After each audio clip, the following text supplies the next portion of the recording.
Hello everybody, welcome to the ISAW presentation, Searching for Anne 2022. We've got 3 mini presentations for you today about the projects we've been working on. Dorjana and I will kick off and start talking about our research into Anne and Anne's return from Russia and how we found that information. Deb and Leila will talk about a preliminary look at Anne's health tracker and what they've been doing about that.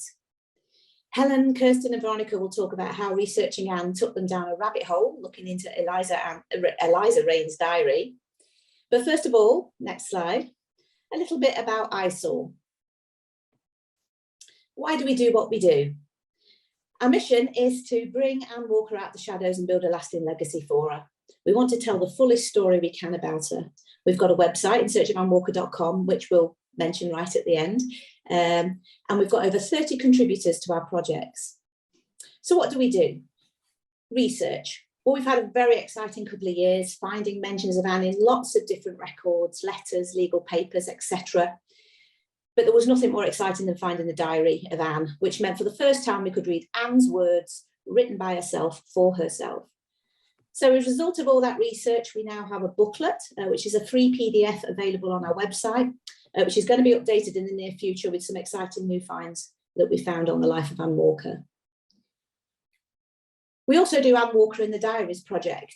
That's a database of all mentions of Anne in Anne Lister's diaries, and hopefully we're planning on trying to release that in the not too distant future so people will be able to have a search of it and find what they need from about Anne in Anne Lister's diaries.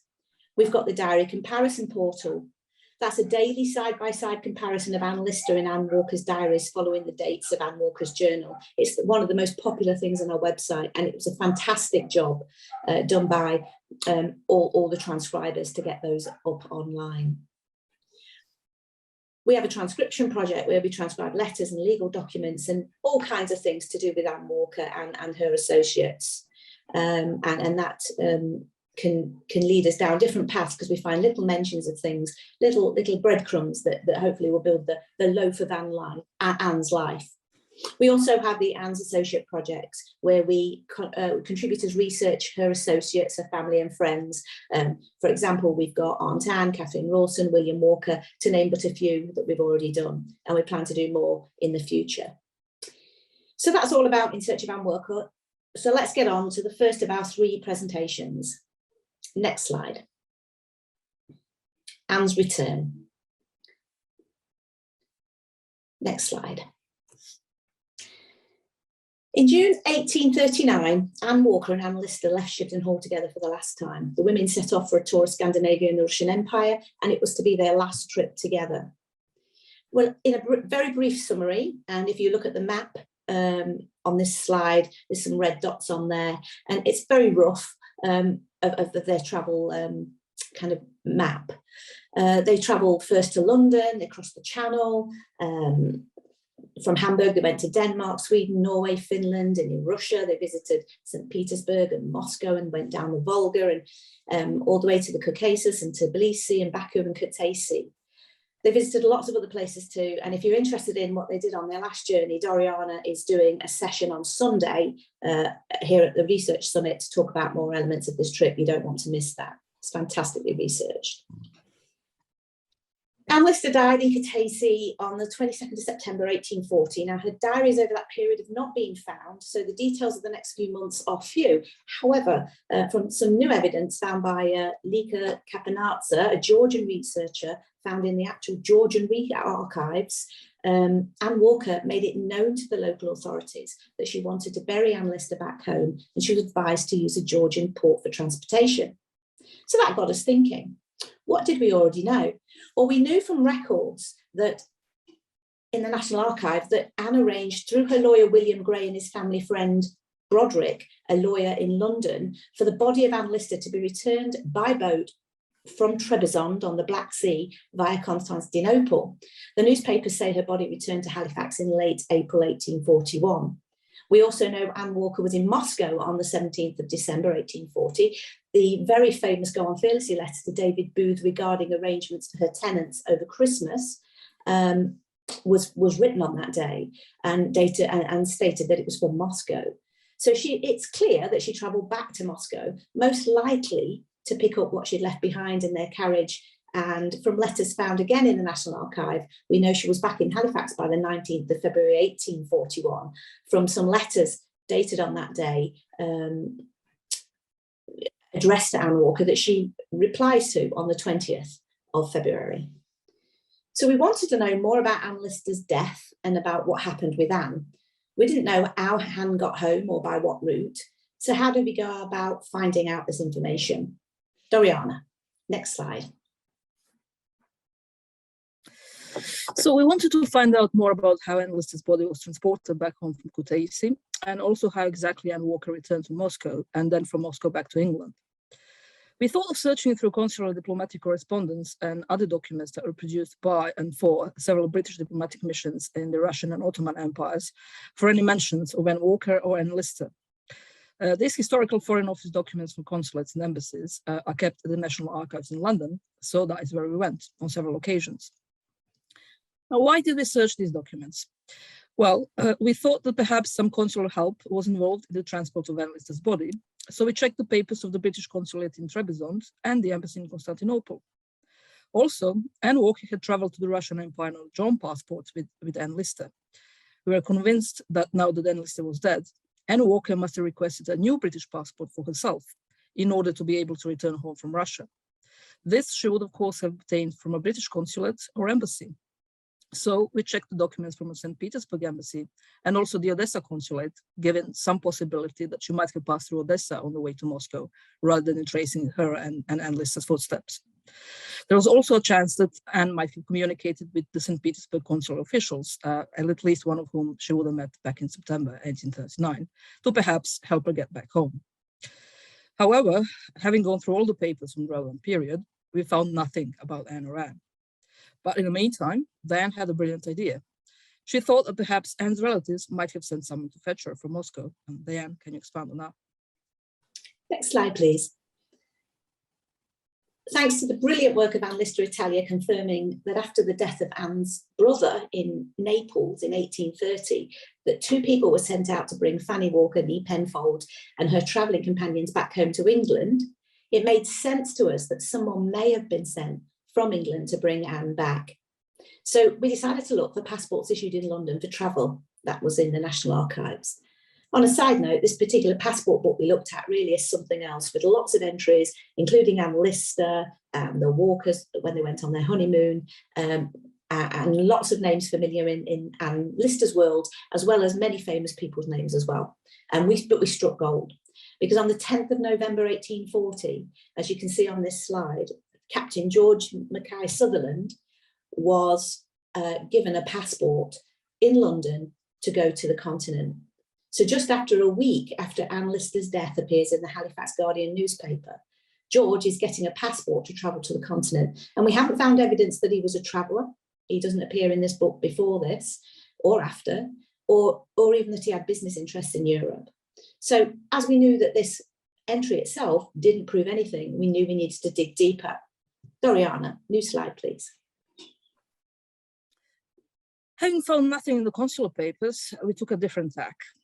We thought about the possible routes that Anne might have taken from Moscow. Going to St. Petersburg and taking a ship was a question for the time of year because the Baltic Sea was frozen. So it had to be a land route via Poland, which was part of the Russian Empire at the time, and Germany. Going from Moscow to St. Petersburg and from there to Poland and onwards would have had the advantage of taking the two best roads in the Russian Empire, but it would have been a considerable detour. There was also a direct road from Moscow towards Warsaw, the so-called Smolensk Road. This was the normal route for Russians who traveled from Moscow to Western Europe, and it was also the route that Napoleon's retreating soldiers took back in 1812. At that time of year, it would have been a snow road, and check out my talk tomorrow if you want to know more about snow roads. So it would have been perfectly fine for traveling on runners. And there was a British consulate in Warsaw at the time, so we decided to look at any papers that the National Archive held for it. And in the Warsaw Consulate Book of Passports issued, we found this. If you look at your screen, you can see evidence that at the Warsaw Consulate, Captain Sutherland and Anne Walker, spelled with an E here, were issued British passports for travel to Paris on the 2nd of January, 1841. This now proves beyond a doubt that Captain Sutherland did go to fetch Anne. We are not yet certain whether he went all the way to Moscow to fetch her, or waited for her in Warsaw, or perhaps met up with her somewhere along the route. But it would have been possible for him to reach Moscow, meet up with Anne there, and get back to Warsaw in the time frame that we have. It also tells us that they returned home via Paris, and it is interesting to speculate why. Perhaps it was to deal with Anne-Lisa's affairs in Paris, and remember, she had been renting a little apartment there for years. And, quite importantly, it of course tells us that Anne Walker was in Warsaw some 2 weeks after writing that letter to David Booth that puts her definitely still in Moscow on the 17th of December. This means that she must have left soon after that date in order to arrive in Warsaw by the 2nd of January, and she must have taken the direct Smolensk road. Using a contemporary Russian post road manual, more on these tomorrow as well, I've reconstructed the route that Anne took, post station to post station. Next slide, please. Now, post stations were stations on the road where travelers would get a fresh set of horses and a new relay coachman. They could rest for a bit, eat, or spend the night. Next slide, please. And the next slide. And the next. Oh, the one before. Thank you. Now, presumably Anne traveled in her and Anne-Lisa's English carriage, which had been left in Moscow back in February 1840. It would have had its wheels taken off and runners put on in order to travel on the snow. And we have confirmed that unlike the previous year, in 1840, the snows had formed the winter road already by late November. Another possibility is that she sold the carriage and got another vehicle on runners, or it might be 2 vehicles, given the amount of baggage that she would have had. The expected winter speed on Russian imperial roads was 12 versts an hour. This would have been about 12 to 13 kilometers per hour. And if you wished, you could travel even faster than that. So she would have traveled at a fair clip. More research is still ongoing into determining the exact route that Anne and Sutherland then took from Warsaw to Paris and then home, as well as into other aspects of Anne's return. Diane, over to you again. Next slide, please. So now we have a slightly different timeline based on this new information we've found. We know that Anne Lister dies in Kutaisi on the 22nd of September 1840. We know on the 10th of November 1840, George gets his passport to the continent. We know on the 17th of December 1840, Anne Walker was in Moscow. And we know that Anne Walker and George Mackay Sutherland get their passports in Warsaw, heading for Paris on the 2nd of January 1841. And we also know at some point before the 19th of February 1841, Anne Walker was back in Halifax at Shipton Hall. Next slide, please. That's just a little part of the research we're doing. It is, as Dorjana says, it is ongoing, and we'll be looking more into this. We're constantly trying to find things that will give us a bigger story about Anne Walker. But I'd be remiss without finishing our little presentation if I didn't mention our fundraising that we do in Anne Walker's name, building on her legacy. Mid-November, we begin our annual fundraising to raise money in Anne's name for a local food bank. This is because Anne Walker left a legacy in her will, the annual sum of £10 to be distributed among the poor of the township of Lightcliffe at Christmas, and we wish to continue this. So we previously raised money for both Prighouse and Wyke Food Bank. And if you're interested in contributing to this, please look out for on In Search of Anne Walker's socials. We are on Twitter, Facebook and Instagram, and also on our website as we approach the middle of November for exciting things that we're doing to raise some money this year. Next slide, please. If you're interested in anything that we've done or you want to ask us any questions, here are our social Twitter accounts, and you can contact us this way. So without any further ado, I'm going to move on to Deb and Leila, who are going to talk a little bit about their health tracker. Thank you, Diane. Hi, I'm Deb Woolson, a researcher for In Search of Anne Walker. I'd like to share our latest project with you regarding Anne Walker's health tracker. Next slide, please. In the fall of 2021, a group of ISAW members consisting of Carolyn, Bree, Trish, Renora, Leila, Martin, and myself decided that we wanted to see the big picture regarding Anne Walker's mental and physical health. We began a very thoughtful conversation on how we would look for patterns in her health. To do this, we would need to read more of the entries than we have read in the many wonderful books that are out there. We needed to read entries, we needed to read every entry of Ann Lister and Ann Walker's diaries.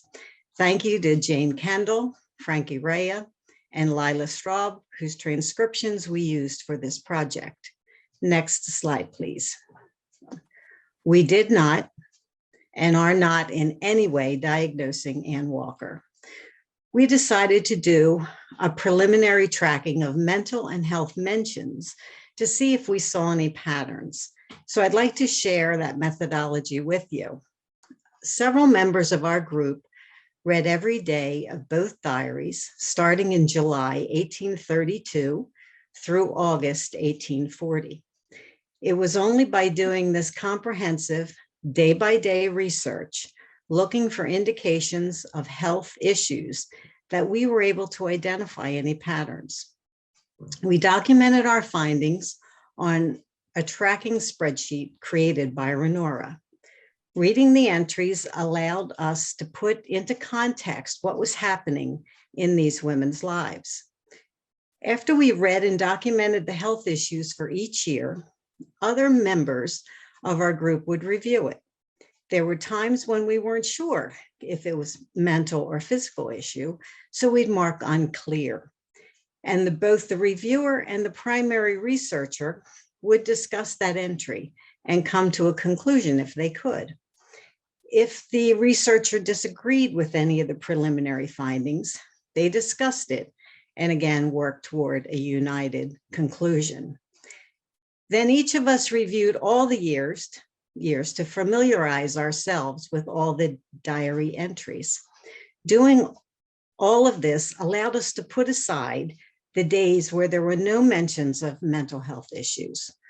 Once we completed the preliminary tracking, Martin created graphs with the data. Now I'd like to share a few examples of the tracker with you. Next slide, please. This slide is a guest slide, and it shows the template of the columns we used. From left to right, the year, month, day, date, and for our preliminary tracking, we did not break out each symptom, with the exception of Ann's cousin, which we thank Ann Lister very much for. She was so very detailed about that. We then copied the relevant diary entries regarding Ann's health into the next column. We tracked the source, either Ann Lister or Ann Walker, and the transcriber of that entry. Then answered yes or no to mental health, physical health, signs of improvement. Then lastly, any comments we wanted to share. These comments were very important when looking at the context of what was happening at that time. When Ann Walker was dealing with the property division, when Aunt Ann treated her badly, or when there were issues with Ann Lister, there was stress, and all this was taken into account. Next slide. This is an example of a no for mental health and physical health. You can see that Ann was starving, which in context here, starving meant cold, not hungry, though she did want breakfast and didn't get it as early as she wanted it. She cried, was cold, wasn't enjoying the morning, then had breakfast and was the better for it. There was no mention of her health the rest of the day, and all appeared fine. You can see in the comments here that an example of how the primary researcher and reviewer collaborated to come to a conclusion. We've learned that tears for Ann Walker didn't necessarily mean she was having a mental health crisis. In reading the context of the diaries, she cried for different reasons, like most of us: frustration, anger, stress. Again, we did not diagnose Ann Walker. My personal takeaway so far from this project is that there were more days without the mention of mental health issues for Ann Walker than I expected. Clearly, there were times when there was evidence of distress and when she exhibited symptoms. And when she did, Ann Lister did a really great job helping her manage them. I found it fascinating to read these two about how these two strong and very different women navigated their life together in the 19th century. Now I'll turn it over to Leila to discuss the graphs and where our group goes from here. Thank you.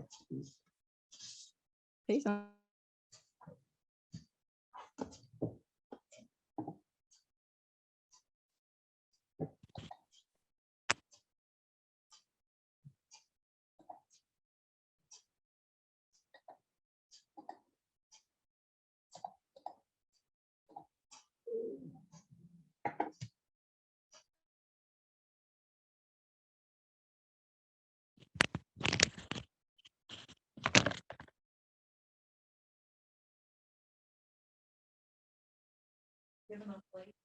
Yeah, I'm good. Are you okay?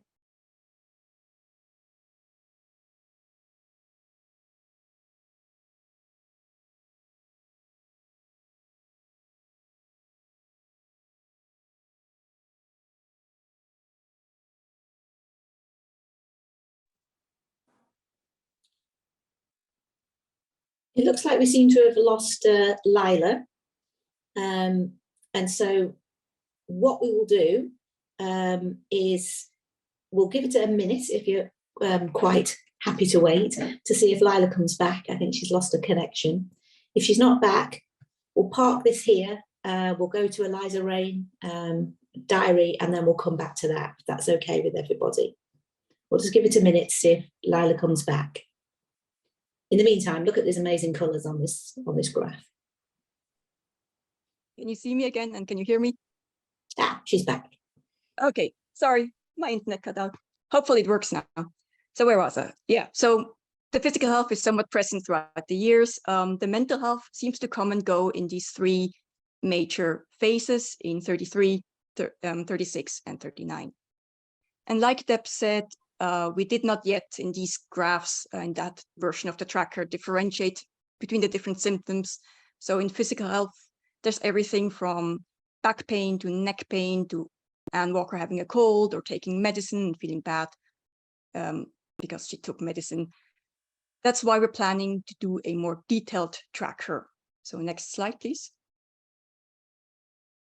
So the preliminary look allowed us to identify the important days and eliminate the quiet days, because there's also plenty of days where there was just no mention of pain, no crying, no fighting or anything. So in the next step, we want to take a closer look at the important days. So we want to track individual conditions like the crying or not eating properly, praying, the temper and that sort of things. And also possible stress factors like were they fighting, was there family drama, were they traveling? And this will allow us to look for patterns. So for example, we could see that Anne Walker is crying. They're having a fight about money. Anne Walker complains about pain in her neck. So we could see how often does that appear together. Versus Anne Walker is crying. There's no discernible stress factor, no fighting, but Anne Walker is low. She's not eating and she's praying. And we also want to include more sources like letters and other diaries that other people wrote, especially also from after when Anne Lister dies, because there's quite a few letters that mention Anne Walker's mental health, of course, during the lunacy inquisition. And I'm going to show you now an example of what the more detailed tracker might be able to show, and that's Anne Walker's lowness. So next slide, please. Because if you read through Anne Lister's diary, you notice that she has a specific way of writing about Anne's mood. So usually it's all about the temper, like, she's all out of sorts, or she's all wrong, or she's in good sorts, she's in good humor. And that stands in kind of stark contrast to when Anne Walker becomes low. So in the quote on the top, you can see that's an entry from early 1839. And Anne Lister notices that Anne Walker stopped eating lunch, which is usually one of the first signs. She notices that something's wrong, something's off. And she writes in crypthand, I hope she's not beginning to get into a low way again. And from that point on in the diary, it becomes all about how low Anne is. So Anne Lister would write A low or A very low, terribly low, desperately low. And I decided to track that as well because I thought it was interesting. And you can see in blue, again, the mentions of Anne being low per month. And here I just want to add that, of course, we can all be low every now and then. I think that's nothing unusual. We can have a fight and be low. We might have a bad day and be low afterwards. Someone dies and we're low for a little while. But if you're low day after day after day for months, that's usually a sign that there's some kind of mental health crisis going on. And you can see in the graph that in 1833, in the beginning, it starts to get bad, like the lowness starts to increase. It stops quite abruptly because Anne Walker goes to Scotland, so we don't have the information there, but it still seems to be somewhat around when she returns in early 34. And then she seems fine for a good 2 years. It gets really bad in March 36. It lasts till around June, then it starts to get better. It kind of fizzles out a little bit. Here I have to say that in October 1836, Aunt Anne Lister dies as well. So that might have caused a bit of lowness at that point too. And then she seems fine again for a good 2 years. And in 1839, it's almost identical to 1836. It starts up again in March. It again lasts until around June. It gets better quite abruptly because they start traveling, but it flares up again once they're in Moscow around December. And then she seems to get better again. And because we know our mental health can affect our body and it can affect our periods, like when we feel stressed, we may not get our period. When we feel depressed, we may not get our period. I decided to add a cousin tracker because I was curious if there's maybe some kind of correlation there. That's added in red at the bottom. And you can see from that that Anne Walker's period is actually pretty regular, except when she is in one of these low phases. So we know from a later entry that in 1833, she didn't get her period at all in that gap. It starts up again at first somewhat intermittently in 34, but then it becomes very regular. 35 is a regular year, and it stops when she enters the lowness in 36.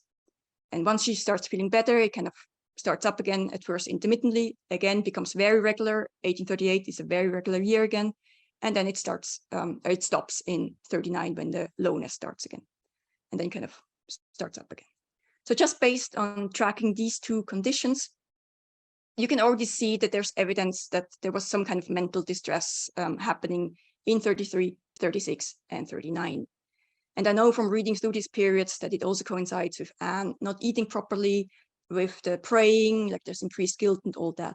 So hopefully the detail tracker will be able to show these sort of patterns then a bit more clearly, because I think that's ultimately the goal of this tracker and what we're doing here, because like Deb said, it's not necessarily about a diagnosis, because you can't really diagnose someone who's been dead for almost 200 years based on a diary. There's always going to be information missing, but of course we still all speculate and we want to interpret what we read, especially since Anne was also declared to be of unsound mind later on.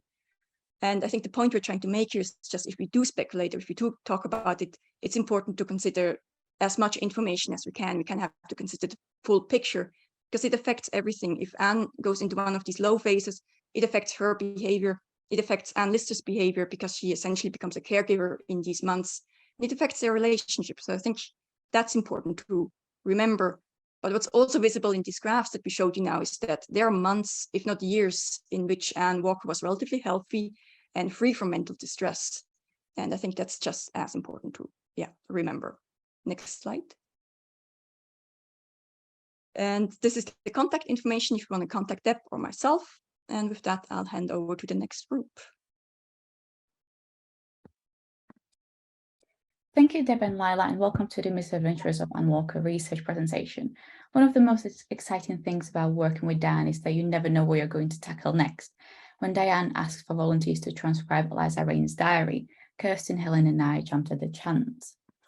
Eliza's diary starts on 7th July 1809, when Anne Walker would have been only 6 years old, and it ends on 12th November 1810. There's also an additional loose leaf tacked at the back of the main diary, describing a few events from August and November 1808. In transcribing the diary, our aim was to find references to Anne Walker, her family members, or any properties they owned to further our knowledge of Anne and her early life. We set out with high hopes of discovering amazing insights into Anne's world, but the reality of research is that things don't always turn out as you envisage. In the end, we could only identify 2 minor references. On 8 September 1810, Eliza noted that she dined at Shipton Hall and walked to Cliff Hill and supped at St. Helens. At this juncture, it is likely that inhabitants of Cliff Hill would have been Anne's paternal aunts, Anne and Mary Walker, since Anne and her family relocated to Crowness following the death of her uncle. The exact date of the Walkers' move The exact date that the Walkers moved from Cliff Hill to Crow Nest is currently unknown, but we do know that it would have been after the death of William Walker on 2nd September 1809 and before 15th February 1810, when probate documents cite Anne's father, John, as living at Crow Nest. The second Walker mention occurs on 3rd August 1808, when Eliza records that Mr. Walker and Miss Fitter dined here. Here, in this instance, was the home of Anne Lister and her family, Eliza's host for the duration of her stay in Halifax. The meal with Mr. Walker and Miss Fitter also features in Anne's early diaries. Unfortunately, neither Anne nor Eliza identify which Mr. Walker they were socialising with. A possible clue emerges a few weeks later in the diary of Anne Lister. On 27th October 1808, Anne noted that she drank tea at Mr. Greenwood's and met Miss Delia and Mr. John Walker of Waterclough. The Walkers of Waterclough were distant cousins of the Walkers of Crow Nest. It is possible, therefore, the mysterious Mr. Walker could have been John Richard Walker, whose eldest sister, Caroline Wyville Walker, is famous for writing her own diary, covering the years 1812 to 1830. Caroline's diary provides colourful description of both Anne Lister and Anne Walker and is a fascinating read in its own right. Our research might not have brought many new facts about Anne Walker's life to light, but transcribing Eliza's 12-page diary was a joy, and the contents offer an interesting insight into thoughts and experiences and her relationship with Anne Lister, which we would love to share with you. Eliza's handwriting can be cramped and tricky to read at times, and the reason for this became clear when we realised just how petite the diary is. At 15.5 centimetres long and 9 centimetres wide, Eliza's diary is smaller than Anne Walker's and is a tiny comparison with the quarto volumes, which Anne Lister used to order from Ridley and Booth's. In 1809, Anne Lister was still writing her diary on scraps of paper, so in comparison, Eliza's notebook, with its neatly cut pages and marble cover, was quite impressive. Like Anne Lister, Eliza employed a thorn to represent the th in the word the, and abbreviated certain words to save time and space, including months, ordinal numbers, places, titles, and names. She also abbreviated words ending with ing, as you can see on slide.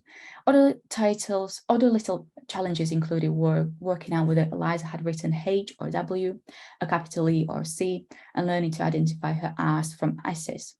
Eliza's wandering dots for the letter I provided a further challenge, something transcribers of Anne Walker's diary might be familiar with.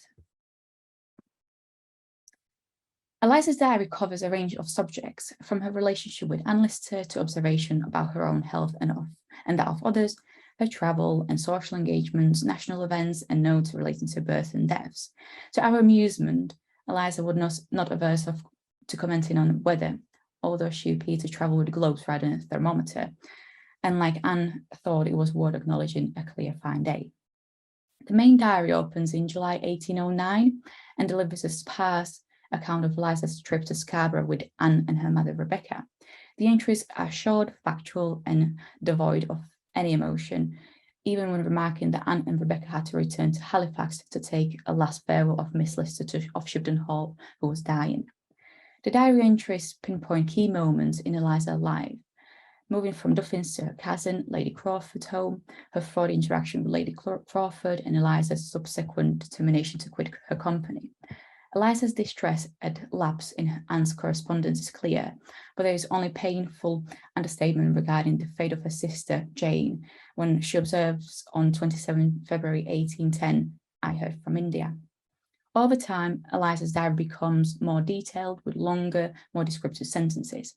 An outpouring of emotion in an undated entry in June 1810 underlines Eliza's growing sense of isolation and vulnerability, and heartbreak and Anne's intimate friendship with Isabella Northcliffe. That's all from me now. Over to you, Kerstin.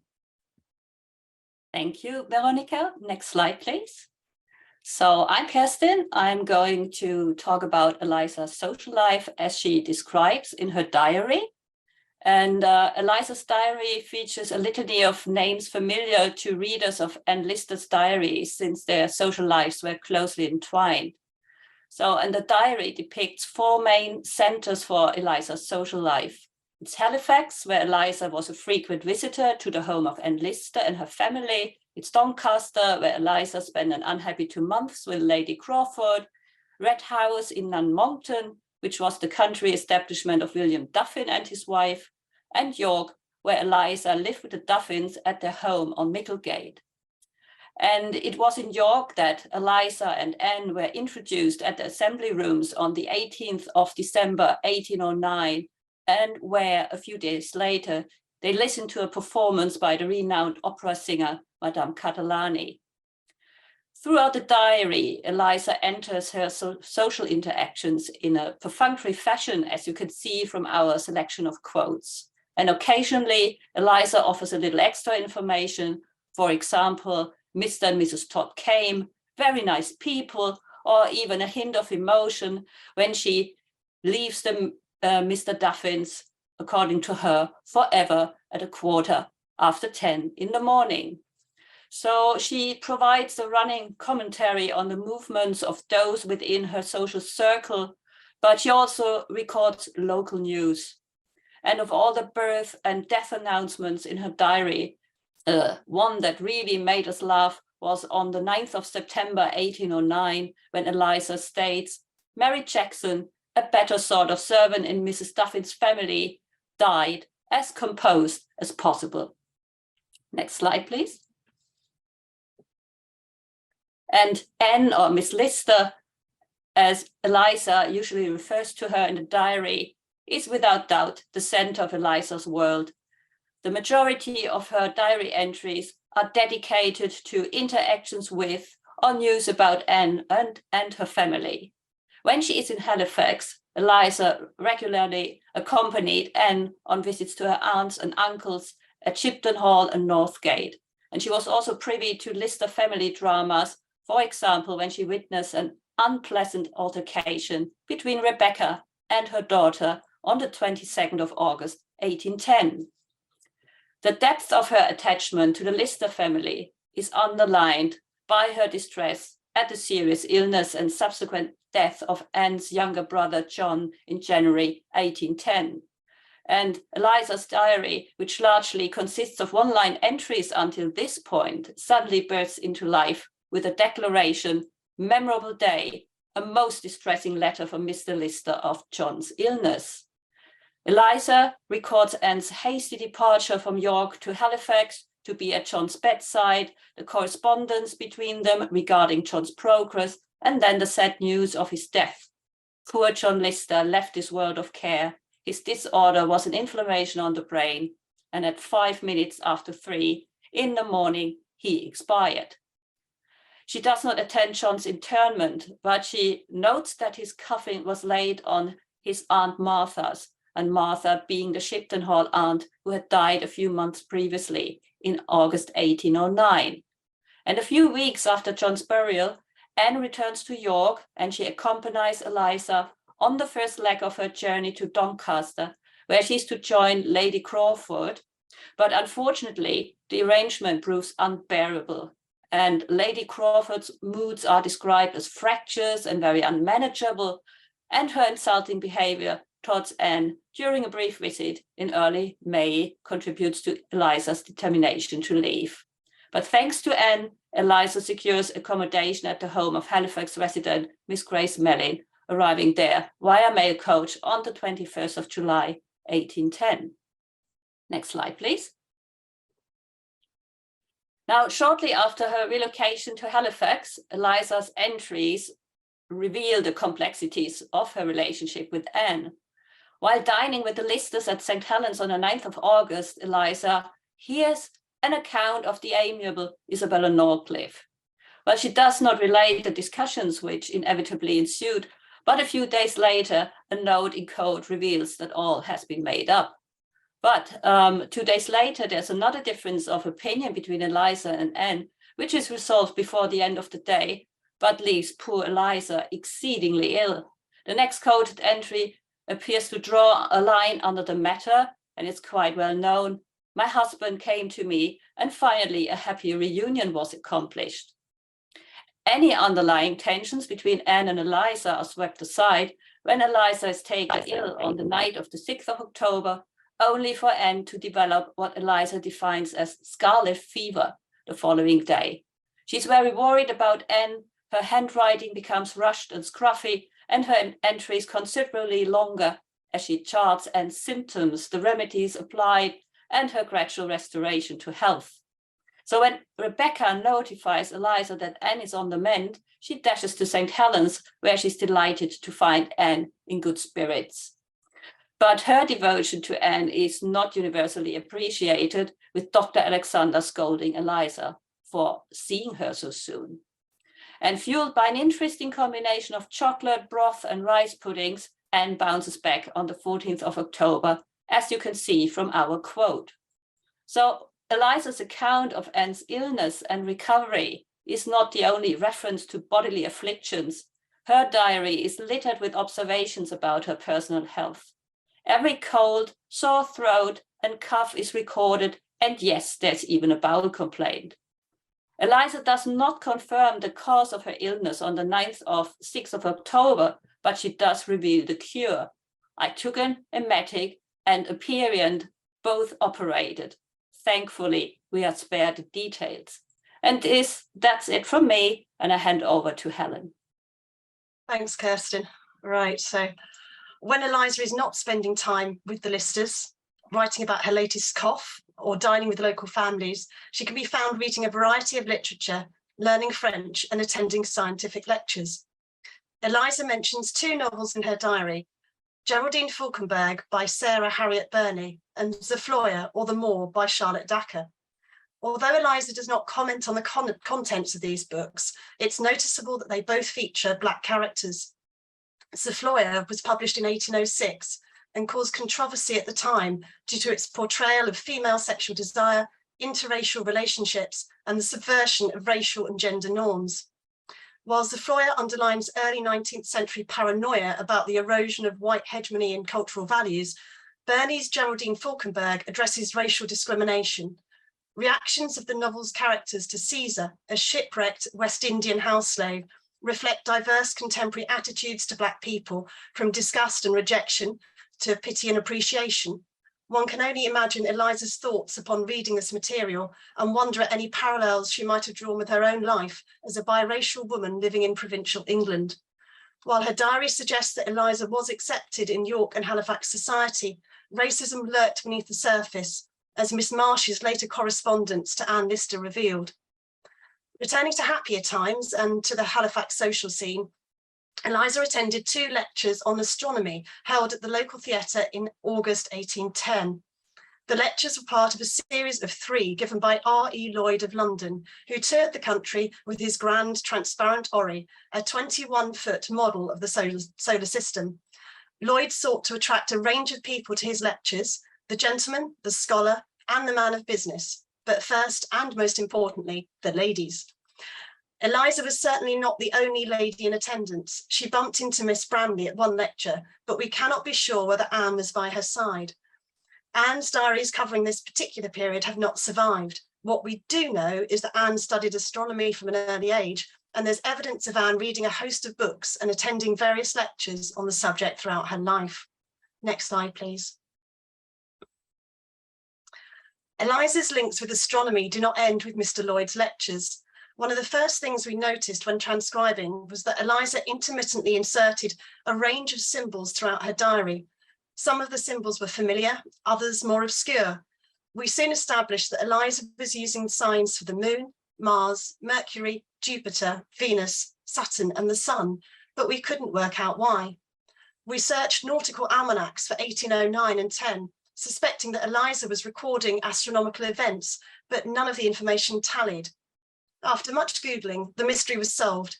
Eliza was using the symbols as a shorthand for days of the week. The major clue was the sun symbol, which appeared next to the entry marked Easter Sunday. We cross-referenced the entries against historical online calendars, and the dates were a perfect match.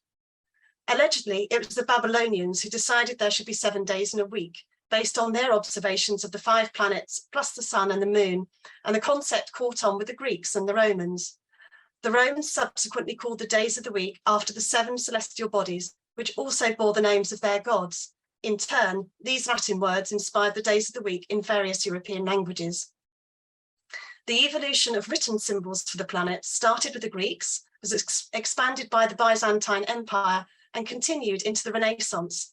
The standard use for such symbols would have been the representation of astronomical data, but there's also evidence of 18th century church scribes in Bavaria using the symbols to indicate the days of the week rather than writing them out in full.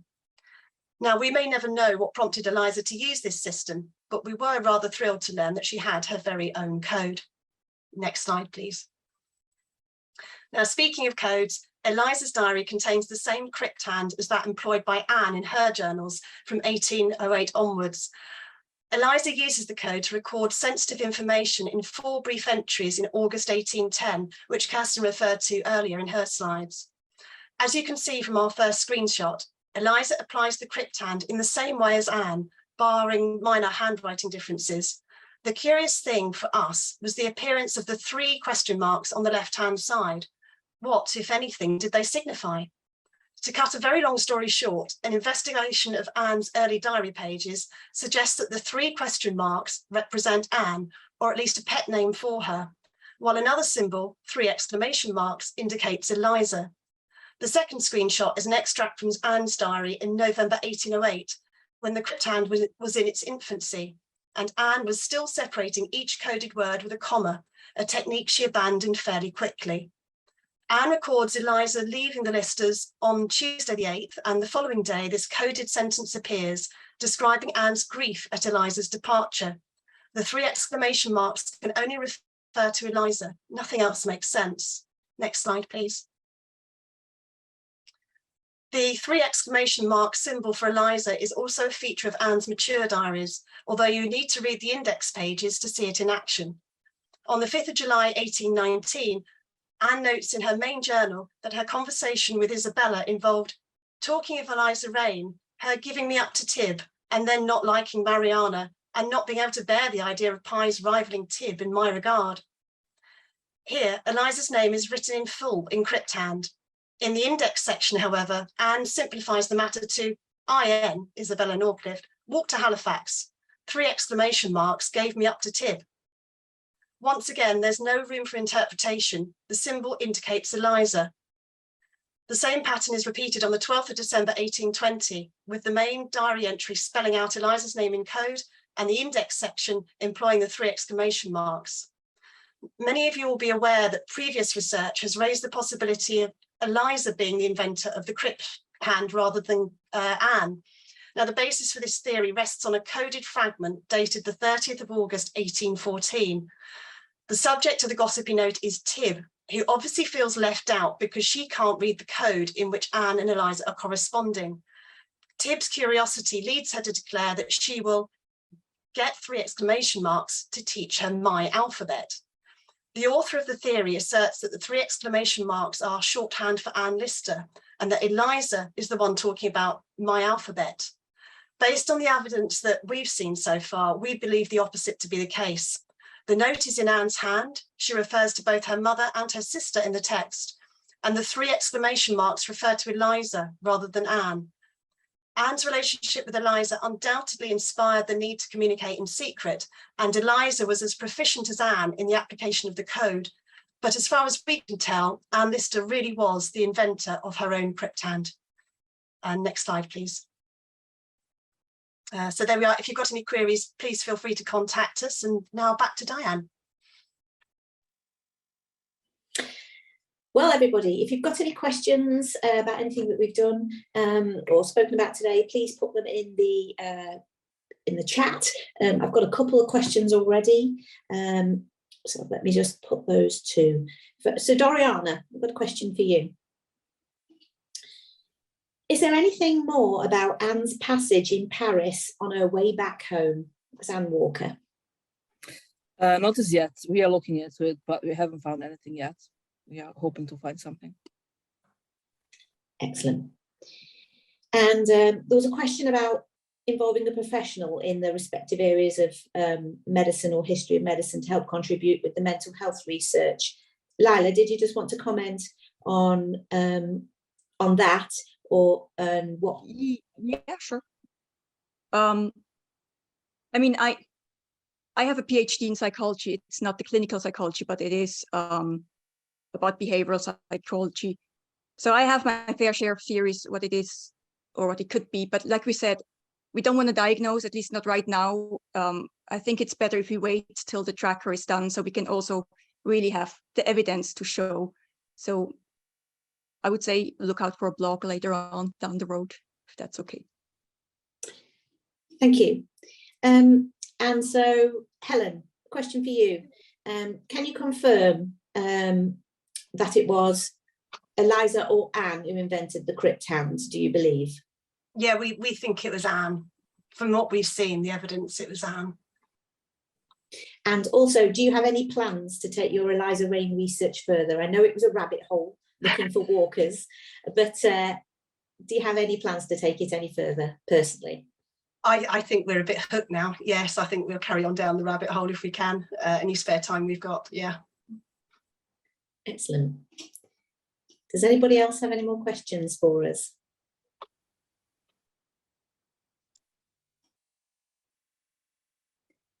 No? Okay, well, thank you very much for attending today. Apologies for starting a little bit late. We are, look out for our fundraiser in mid-November. You can contact us on our individual contacts, which when it comes out on YouTube, you're both to see again. But in the meantime, you can email us at insearchofanwalker@gmail.com. You can look at our website, insearchofanwalker.com. We're on Facebook, Twitter, Instagram. And before I finish, I just want to say thank you very much for the organisers of ALRS to give us this opportunity to talk about it. And you're doing a fantastic job. So thank you very much.